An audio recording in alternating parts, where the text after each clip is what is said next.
Donald Trump is a businessman. He wants action. He wants results. Benjamin Netanyahu is a career politician.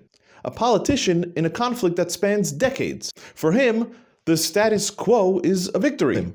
Pull him like a stubborn donkey so that he will have to tackle issues head on. You have 68 mandates. You don't have to respond to every Lapid tweet. So we have 2 clocks, and they're not wound to the same schedule.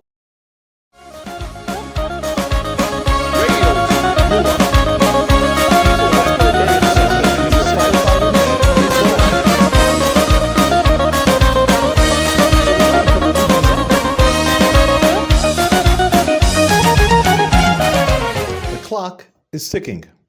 The clock is ticking on the Israeli government. The government has less than 2 years, and one of those years will include being in election mode. Meanwhile, the Trump clock is also ticking. President Trump has only 4 years. Only 4 years to change the United States, and in his mind, to change the entire world. And he has come out storming against his neighbors, storming against Mexico and against Canada, storming against Europe, and storming domestically. Donald Trump is a businessman. He wants action. He wants results. If he invests time and money, he wants a solution. He wants a product. He wants a profit. Benjamin Netanyahu is a career politician.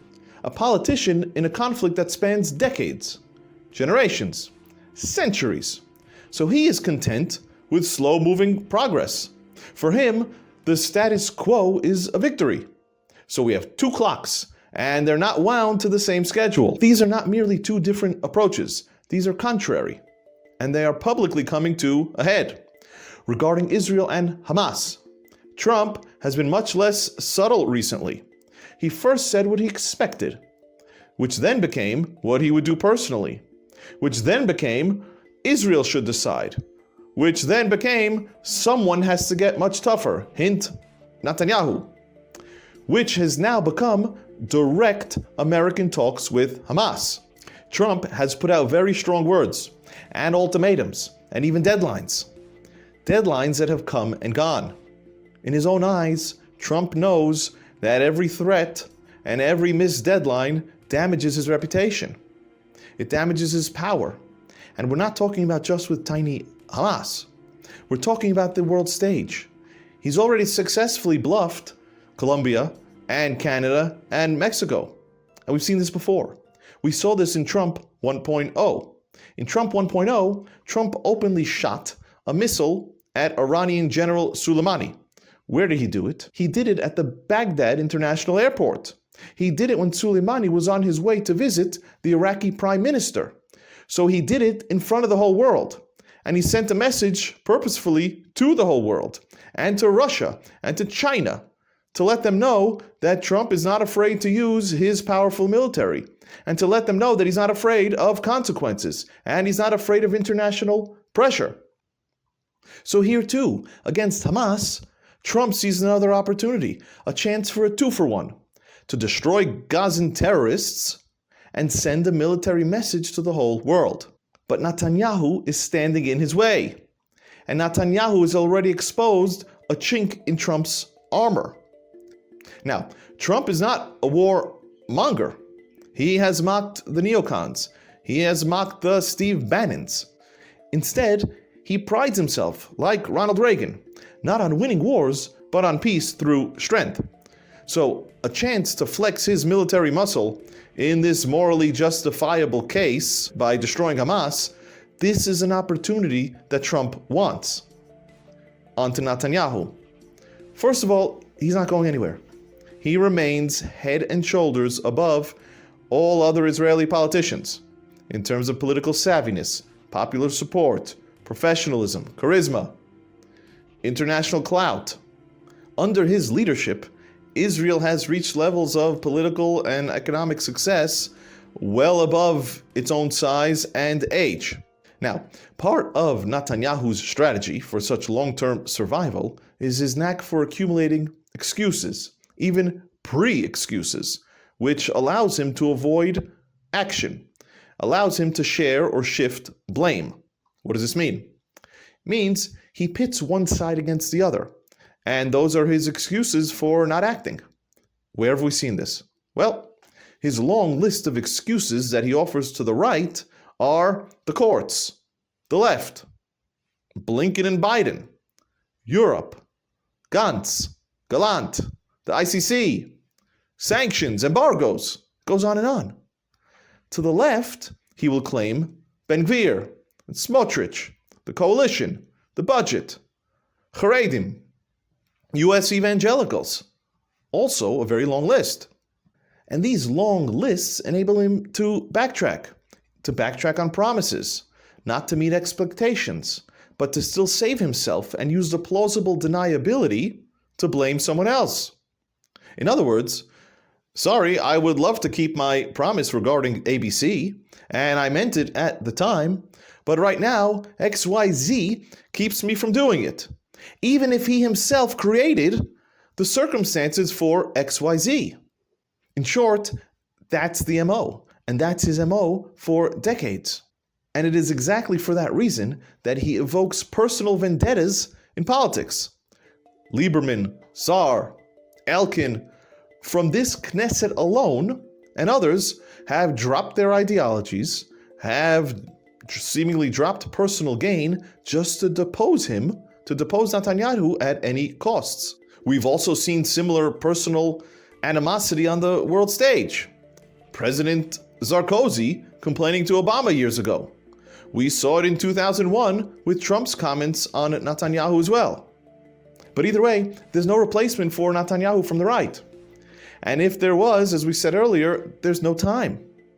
And opposing Netanyahu via elections right now brings the chance of a leftist government, a government of Lapid and Golan and Mansour Abbas, which during war and during a Trump-Huckabee administration would be a complete disaster. So what do we do now? What does Israel do now? So we don't want to challenge the coalition's stability for the reasons we just said. So what we do is we pull Bibi. Not push, not nudge, pull. And I'm not saying strengthen or support either, because a strong Bibi is still slow moving, just like in the war. A strong Bibi is still filled with empty promises, like with sovereignty and judicial reform. And a strong Bibi is still averse to conflict, like with the courts and like against the left. We don't want that either. That still conflicts with Trump, and it doesn't get us out of this situation. The situation being that this is already a historic failure, a historic lost opportunity of the Israeli right, a failure before, during, and since the war. That's the reality. It's not pleasant. So I mean pull him like a stubborn donkey so that he will have to tackle issues head on, aggressively, things that are against his nature, things that are against his ideology, if he even has one after all these decades. How do we do it? There's one thing that he listens to, that's mandates, numbers of mandates, meaning we use Netanyahu's own MO to pit one against the other, to force Netanyahu to comply with Trump's strategies and Trump's plans, meaning jump to the right of Bibi, so that he is openly the one standing in the way and cannot point to excuses. How? How do you do such a thing? You start a Knesset caucus, a caucus that any right-winger should be willing to join. Any Likud member should be willing to join. A Trump caucus. And you make a Trump conference. And you bring in the 14 extreme right-wing mandates. You have them take a break from Twitter. And you gather the Likud mandates, pull them out of their basements, some Haredim, and even the Liebermans, and the Matan Kahanas, who at least claim to be security-minded. The goal is to thank Trump, praise him, promote his policies, call for action. And with so many diverse mandates in favor, it begs the question, where is the sticking point? Why is there no action? The answer would be obvious. Will it work? Maybe, maybe not. But right now, we have a storming Trump and an indecisive Bibi. And that's certainly not working. And what else do? You organize. Organize your right-wing media. Organize your right-wing politicians. You have them focus Focus. Buy horse blinders if you need to. You have 68 mandates. You don't have to respond to every Lapid tweet. You don't have to fake shock at every Golan interview. I know, it's easier to be in constant election mode than it is to govern. But at some point, you have to govern. You don't like the Attorney General? You don't like the courts? You don't like the generals? Change them. They're not going to leave on their own. The excuses are gone. Push for right-wing policies. In war. Against terror. Are you waiting for 78? For 88? Because if you can't do it now, you never will. And don't get me wrong, I understand full well the loss of sovereignty by handing Gaza over to the US. The possibility that Trump could be followed by a Democrat. And we all know demographic changes in the United States are not looking good for Israel. The US left sees Israel as apartheid, as a colonialist. Many in the US right see Israel as manipulating the US to fight its wars. So don't get the wrong impression about the future from US support. It's evangelicals and that's it. But Trump, Rubio, Huckabee, they see that too. Their intention was never to remove 2 million Gazans or to even take over Gaza because Israel won't allow it. Right, Israel won't allow it. See our last talk on the reluctant messianic. The reluctant messianic who is filled with guilt and filled with moral dilemmas. He believes that Israel is an occupier of its own land. He wonders if the enemy is a freedom fighter. So more practically, it was a ploy. A ploy to encourage a timid Netanyahu by shifting pressure. The pressure from Europe, the pressure from the Israeli left, the pressure from the world. To shift that pressure from Netanyahu onto Trump. It's the plausible deniability that we just talked about, giving Bibi the chance to raise his hands and say, hey, Trump insists.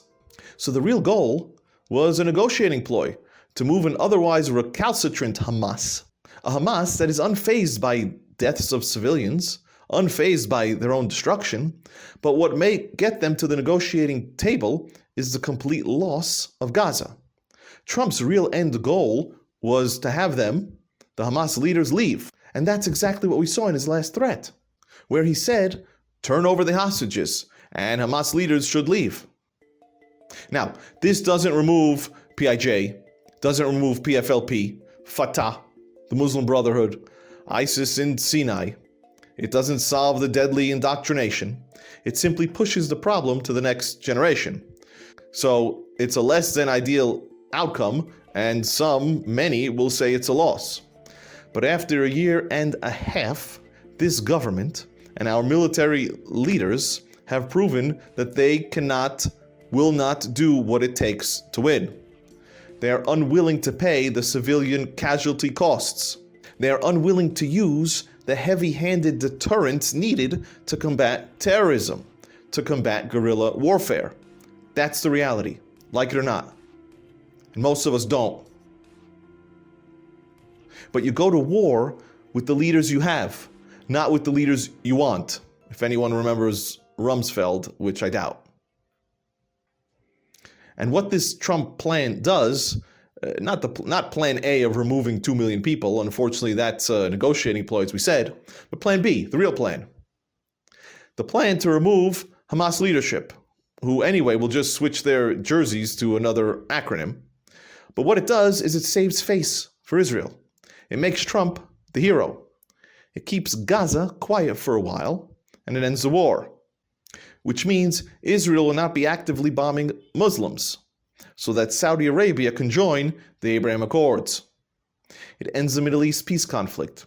It results in signatures on the White House lawn, and it guarantees Trump and Netanyahu a Nobel Peace Prize.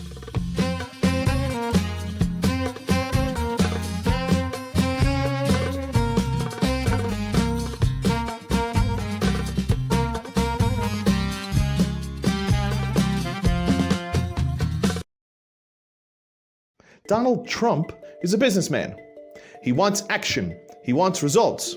Benjamin Netanyahu is a career politician. A politician in a conflict that spans decades. For him, the status quo is a victory. pull him like a stubborn donkey so that he will have to tackle issues head on. You have 68 mandates.